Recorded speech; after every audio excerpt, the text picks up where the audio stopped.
The pen stopped moving. Rydell Kane's hand hung over the papers. He was about to buy another company. 68 floors up in Manhattan. The wind pushed against the tall windows. His assistant said something. A name. A new worker. He looked up.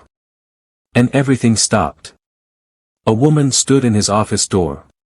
She wore a gray uniform. Dark hair pulled back. Hands together. Eyes looking down. But Rydell knew that face. He'd kissed it once. Paid for it. In a hotel room 3 years ago. Her name tag said Solène. She'll work the West Wing, his manager said. Washing clothes. Private rooms. Starts today. Rydell's throat got tight. His heart beat fast. The papers fell from his hands onto the desk. Hi friend, before we continue the story, kindly tell us where are you watching from. And hit that subscribe button now for you to get more, and I have something new for you tomorrow. Stay tuned. Thanks. Let's continue. Solène didn't move. Didn't look shocked. Didn't even blink. She just stood there like a stranger. Like that night never happened. That hurt worse. She was pretending she didn't know him. The manager cleared his throat. Mr. Kane. Should I show her where things are or? Get out, Rydell said. His voice came out sharp. The manager nodded fast and left. Now it was just them. Rydell stood up slow. He was tall. He took one step. Then another. Solène's jaw got tight, but she didn't move. Do I know you? He asked. The question hung in the air. She looked up. Brown eyes. Deep. Tired. No, sir. The lie was smooth. Easy. Perfect. It killed him inside. You sure? He pushed. Yes, sir. He wanted to break something. Flip the desk. Make her tell the truth. But he just smiled. Cold. Hard. Good, he said. Then we won't have problems. He turned away and looked at the city. His face in the glass looked back. 42 years old. Sharp face. Empty eyes. Behind him, Solène's breath caught. Just once. He heard it. And that's when Rydell Kane made the worst choice of his life. He decided to keep her. 3 days later, Solène was cleaning the library when Rydell walked in. She didn't hear him. Didn't see him. Just kept wiping the books no one read anymore. He watched her from the door. The way she moved. Fast. Quiet. Like she learned not to be noticed. You missed a spot, he said. She jumped. The cloth fell from her hand. Rydell didn't pick it up. She didn't either. I'll get it, she said soft. Leave it. Her hand stopped. Look at me, he said. Slow, she stood up straight. Her eyes met his. For a second, he thought he saw something. Fear. Anger. Memory. Then it was gone. You work quiet, he said. That's the job, sir. Most people talk. Ask things. Try to chat. I'm not most people. His mouth almost smiled. No. You're not. He stepped closer. Close enough to smell soap. Close enough to see a small scar above her eye. Where'd you work before? He asked. Hotels. Which one? Her shoulders got stiff. Different ones. In Manhattan? Mostly. Doing what? Cleaning. Just cleaning. Her eyes got hard. Yes, sir. Just cleaning. The quiet stretched tight between them.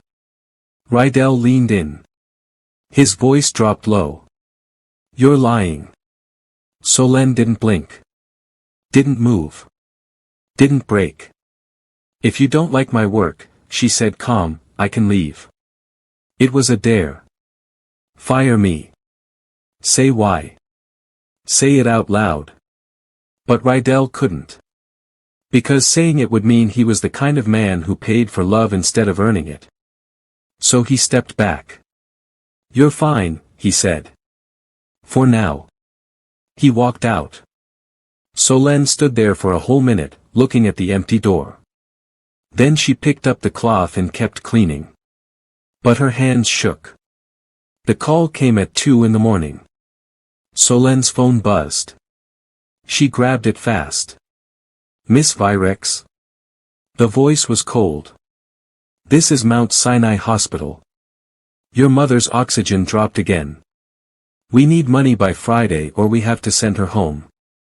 Solène pressed the phone hard to her ear. How much? $8,000.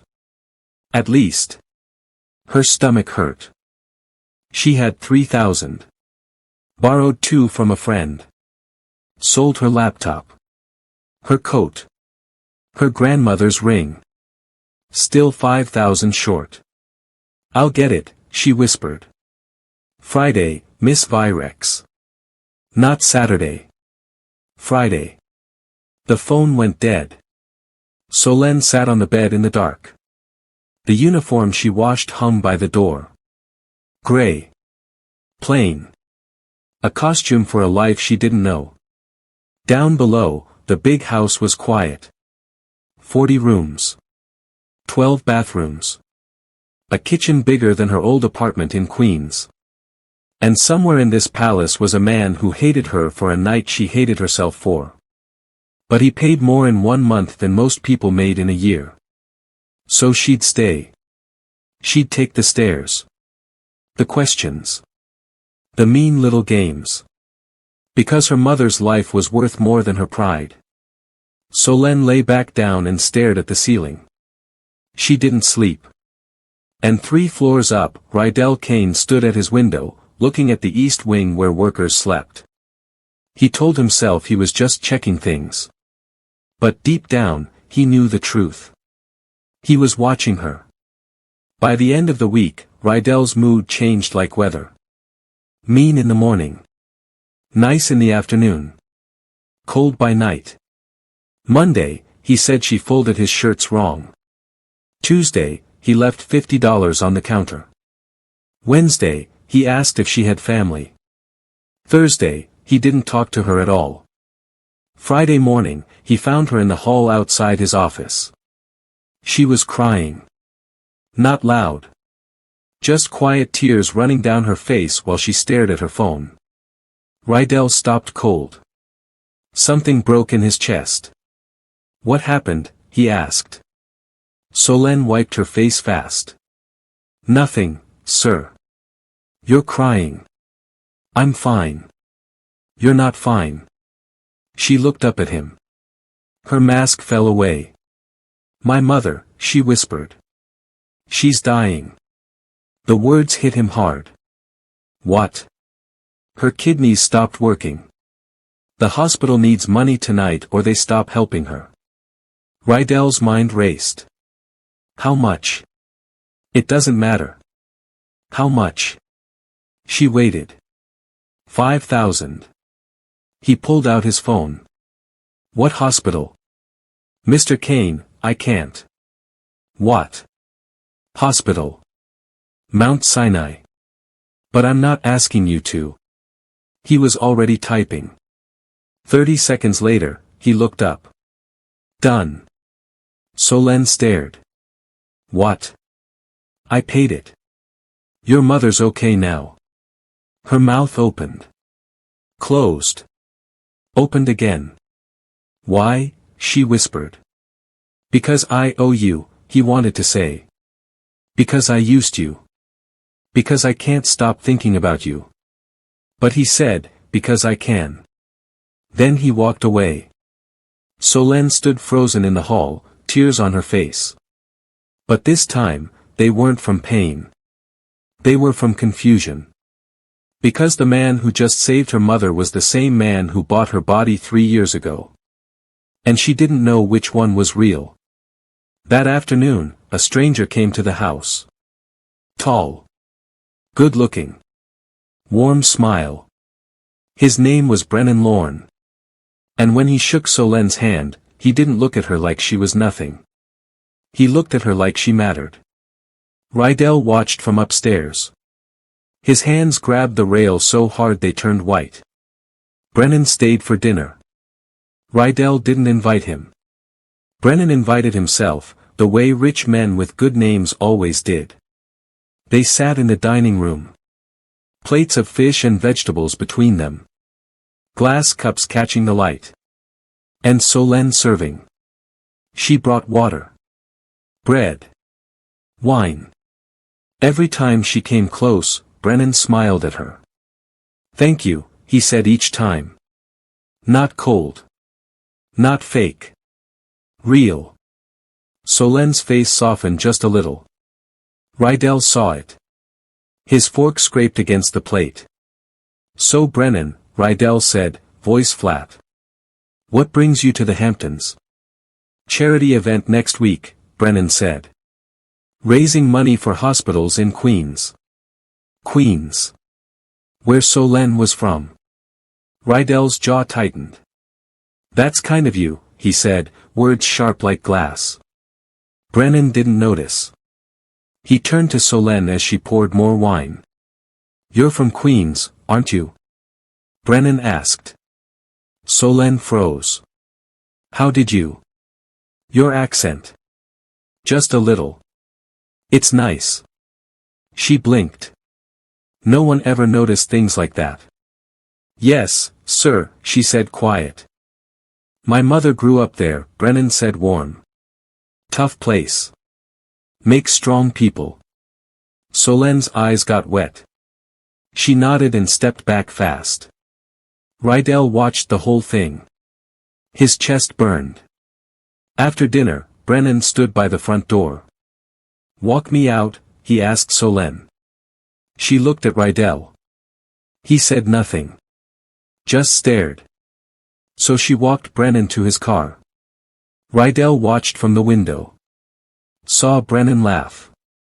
Saw Solen smile. Really smile. For the first time in days. Brennan handed her something.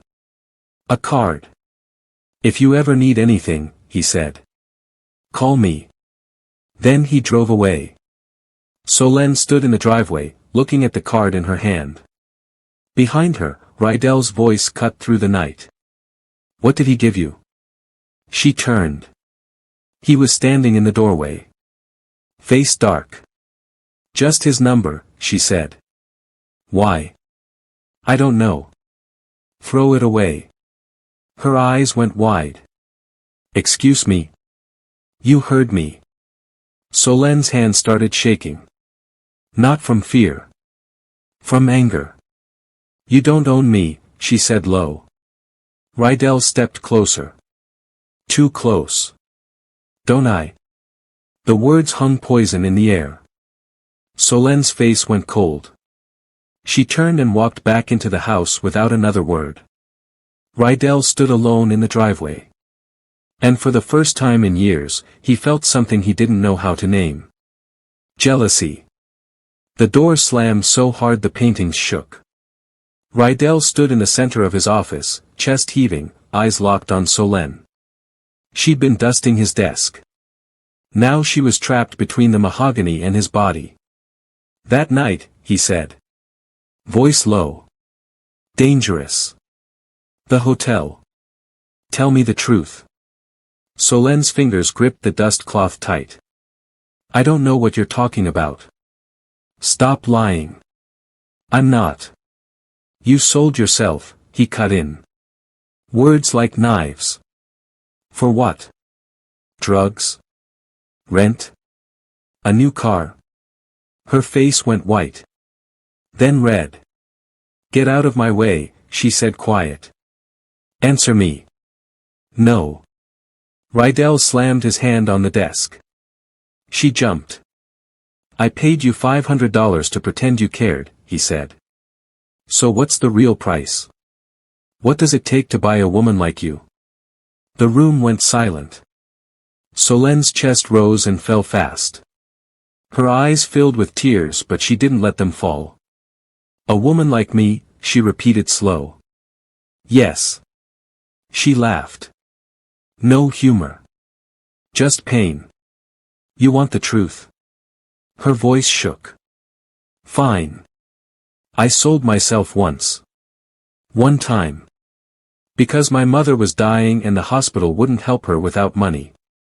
I sold the only thing I had left. My body.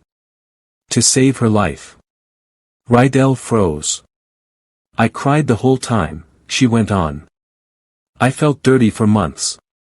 I couldn't look in mirrors. Couldn't sleep. Couldn't breathe without hating myself. A tear rolled down her cheek. But she lived. And I'd do it again. Because that's what love is. Not your kind of love. The real kind. The kind that costs everything. She pushed past him. You want to judge me? Go ahead. But you're the one who paid. So who's really cheap? She walked to the door. Hand on the handle. Rydell's voice stopped her. Solène. She didn't turn around. I'm sorry. 2 words. Barely a whisper. But it was too late. She left. And Rydell stood alone in the office, staring at his reflection in the dark window. For the first time in years, he saw himself clearly. And he hated what he saw. Downstairs, Solène's phone rang. The hospital again. Her mother's treatment wasn't working. They needed more tests. More money. Another 8,000 by Monday. Solène sat on her bed and stared at the wall. She couldn't ask Rydell. Not after what he just said. She couldn't ask Brennan. She barely knew him. She was alone. And the clock was ticking again. Saturday morning, Solène started packing. 1 small bag. Everything she owned fit inside. She'd made her choice. She was leaving. Better to be poor and free than rich and destroyed. She zipped the bag and stood. A knock at the door. She opened it. Brennan stood there, smiling soft. Morning, he said. Heard you might need help. Solène blinked. How did you? Rydell told me. About your mother. Her stomach dropped. He what? He called me last night. Asked if I could help. So I did some digging. Brennan pulled out a folder. There's a specialist in Boston. Best in the country for kidney cases. I can get your mother in next week. Full treatment. No cost. Solène's legs almost gave out. Why? She whispered. Because people deserve second chances, Brennan said. Your mother. You. Everyone. He held out the folder. Take it. Please. Solène's hands shook as she took it. Thank you, she said, voice breaking. Brennan nodded and turned to leave. Then stopped. You know, he said, not looking back. Rydell's not a bad man. He's just a scared one. Then he left. Solène stood in the doorway, holding the folder to her chest. Upstairs, Rydell watched from his window. He saw Brennan leave. Saw Solène crying. He wanted to go to her. To explain. To fix it. But he didn't move. Because men like him didn't know how to fix things. They only knew how to break them. That night, Solène went to his office. She knocked soft. Come in, Rydell said. She stepped inside. He was standing by the window, drink in hand. Thank you, she said quiet. For calling Brennan. He didn't turn around. Don't thank me. Why did you do it? Silence. Then, so quiet she almost missed it, because I was wrong. Solenne's breath caught. Rydell finally turned. His eyes were red. That night, he said. I thought I was buying something cheap. But you were just trying to survive. And I. His voice cracked. I made you feel worthless. When really, I'm the worthless one. A tear rolled down his face. Solène had never seen a man like him cry. I don't know how to do this, he said. I don't know how to care about someone without trying to own them.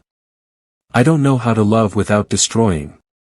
He looked at her, broken. But I want to learn. If you'll let me. Solène's heart hammered in her chest. She should leave. Should run. Should protect herself. But instead, she took one step forward. Then another. Until she was standing right in front of him. Then learn, she whispered. Rydell's hand reached up slow. Touched her cheek soft. And for the first time in 3 years, they kissed. Not as strangers. Not as buyer and seller. As two broken people trying to be whole. But outside the window, headlights cut through the dark.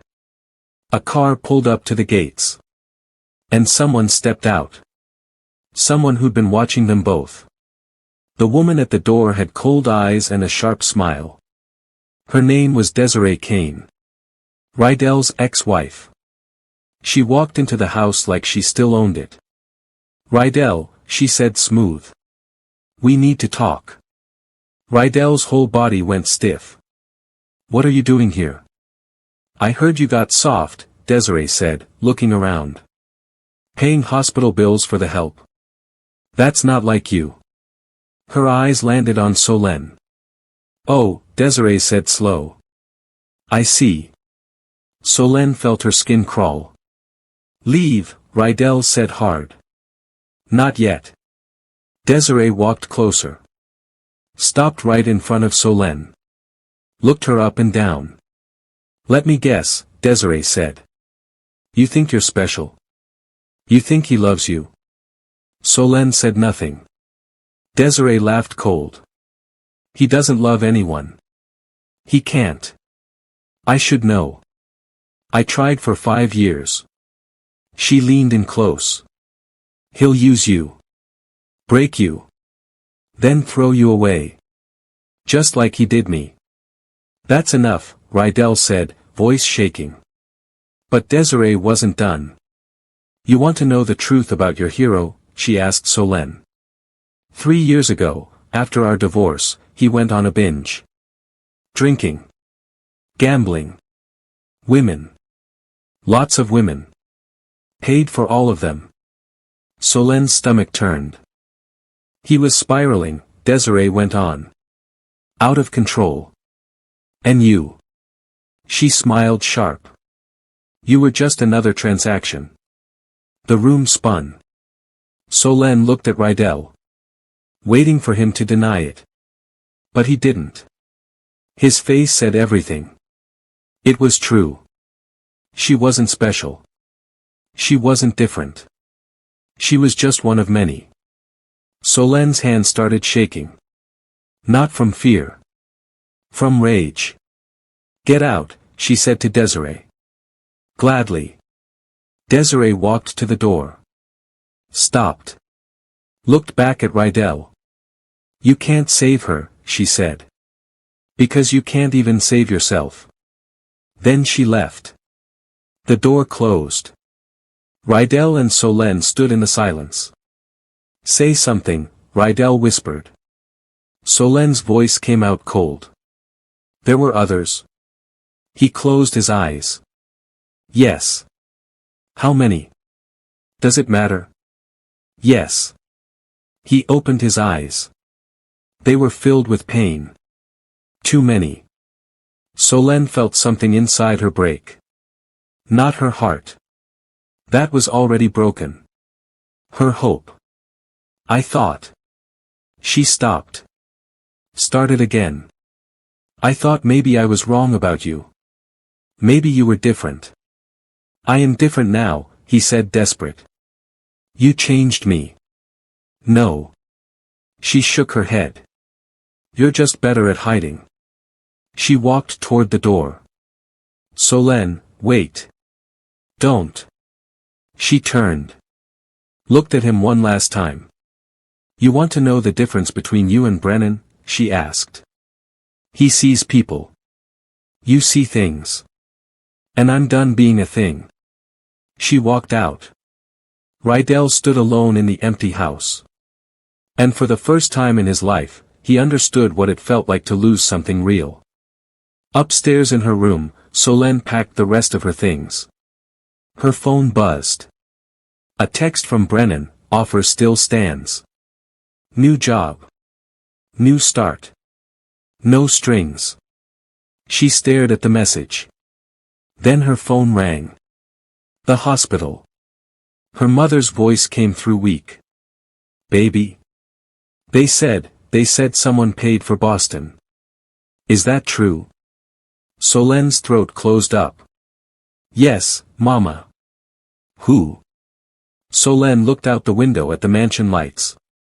Someone who's trying, she whispered. She hung up. Looked at Brennan's text again. Then at her packed bag. The choice was hers now. Freedom or forgiveness. Safety or risk. Brennan or Rydell. And she had until morning to decide. Sunday morning came cold and gray. Solène walked downstairs with her bag. Rydell was waiting in the front hall. He looked like he hadn't slept. Hair messy. Shirt wrinkled. Eyes hollow. Please don't go, he said. Solène kept walking. I know I don't deserve another chance, he went on. I know I've hurt you. Used you. Made you feel small. She reached the door. But I'm asking anyway, he said, voice breaking. Stay. Let me prove I can be better. Solène's hand was on the handle. Why should I? She asked quiet. Because. Rydell stepped closer. Because for the first time in my life, I care about someone more than I care about myself. And that terrifies me. But I'd rather be terrified with you than safe and alone. Solène turned. Looked at him. Really looked. And she saw it. The truth he'd been hiding. He wasn't a monster. He was just a man who'd never learned how to be loved. I can't save you, Rydell, she said soft. I know.